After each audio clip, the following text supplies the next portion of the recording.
Hola, ¿qué tal? Bienvenidos una vez más. En esta ocasión vamos a ver un poco más del tema de arquitectura del procesador Cortex M4 de ARM. Yo voy a explicar unas cosas que a lo mejor pueden ser confusas para algunos que leen la hoja de datos.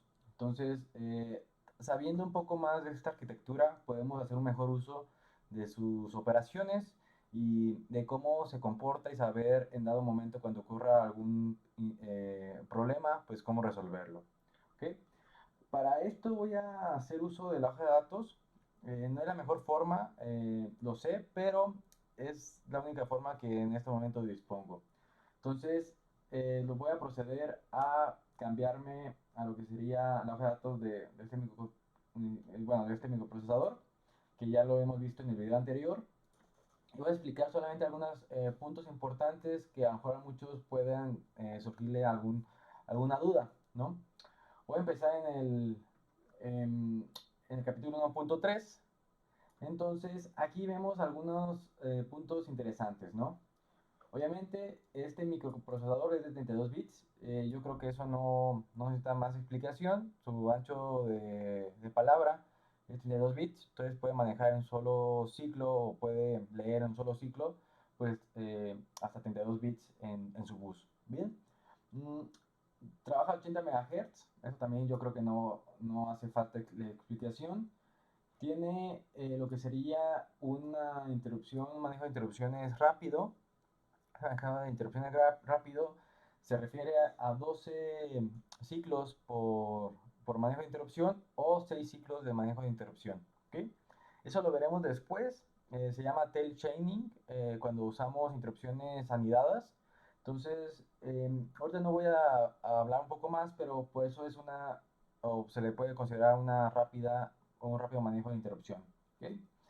Su tipo de instrucción se llama TUM, así le hizo llamar ARM a sus instrucciones.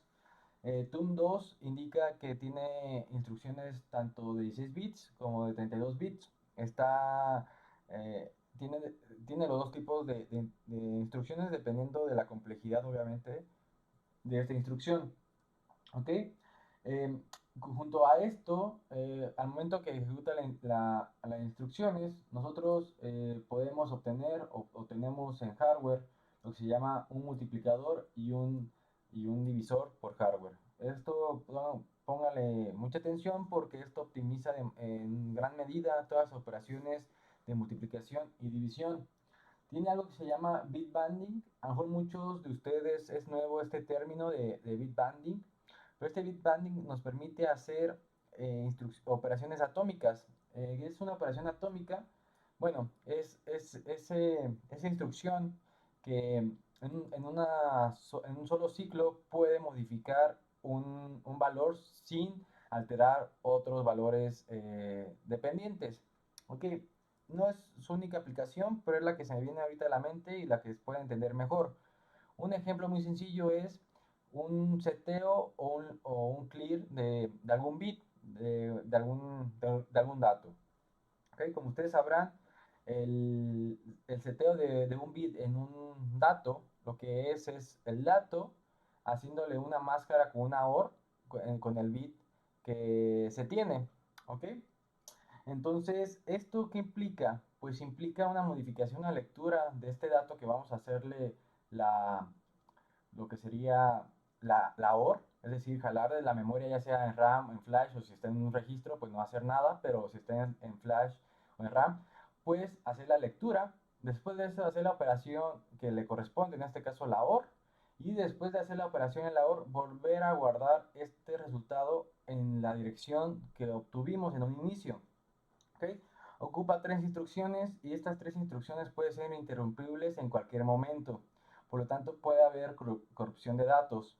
Cuando es atómico, se trata de evitar esa corrupción de datos, entonces en una sola instrucción se puede hacer estas tres instrucciones que yo le estoy indicando. ¿Okay? Entonces, eso maneja muchísimo el performance y pues obviamente evita la corrupción de datos.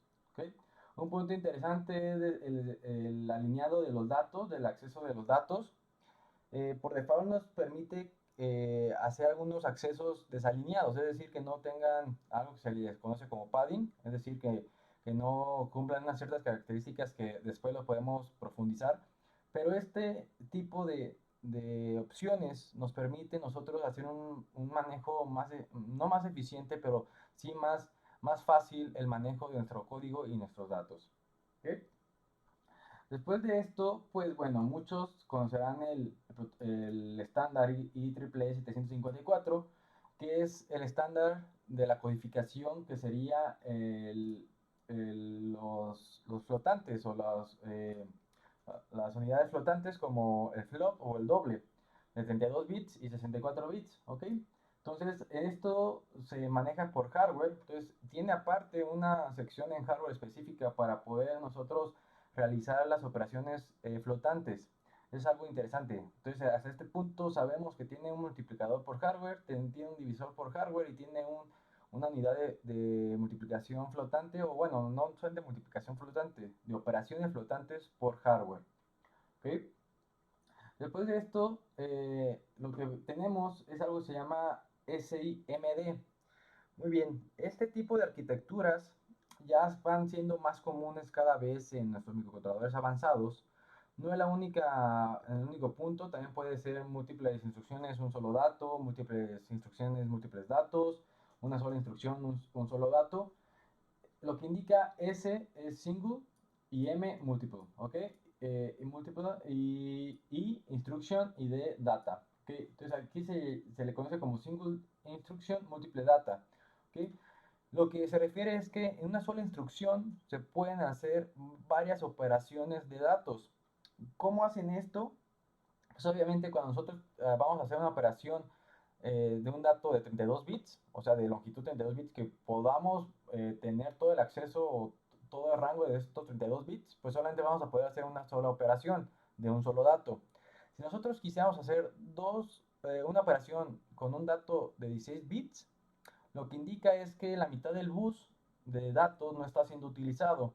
Por lo tanto, se trata de optimizar esta no optimización, es decir, se trata de empaquetar los datos de 16 bits para que se puedan hacer dos operaciones simultáneamente de 16 bits. De igual forma, cuando sean de 8 bits, si nosotros solamente vamos a tener un dato de 8 bits, estamos desperdiciando 24 bits en esta instrucción. Entonces, lo que hace eh, este procesador es que se puede empaquetar cuatro datos de 8 bits para hacer cuatro operaciones de 8 bits en una sola instrucción. ¿Okay? A eso se refiere el SIMD. Después de esto, pues bueno, lo demás ya está de más decirlo. Tiene una arquitectura hardware modificada. Solamente se puede acceder al bus de código separado al bus de datos. ¿Ok? ¿Qué más? Bueno, tiene una MPU para darle propiedades a las memorias. A veces es muy importante. Ya veremos después aplicaciones de esto. Y bueno, tiene algo que se llama Serial Wire Debug y Serial Wire Trace. Este micro no estoy seguro si los contiene. Aquí dice que sí.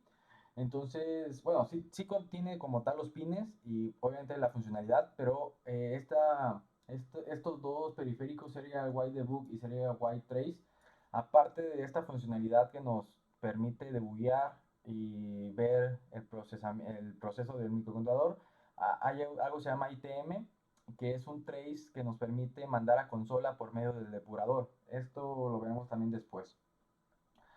Muy bien, bueno, y por último, que estos micros, como saben, Texas Instruments se preocupa por el consumo de energía y por lo regular son de muy bajo consumo de energía. Obviamente activando sus respectivos estados de sleep. ¿Okay? Bien, en la misma arquitectura de este microcontrolador se tienen algunos periféricos que se llaman periféricos privados. Estos periféricos privados son o bien incorporados como estándar del procesador.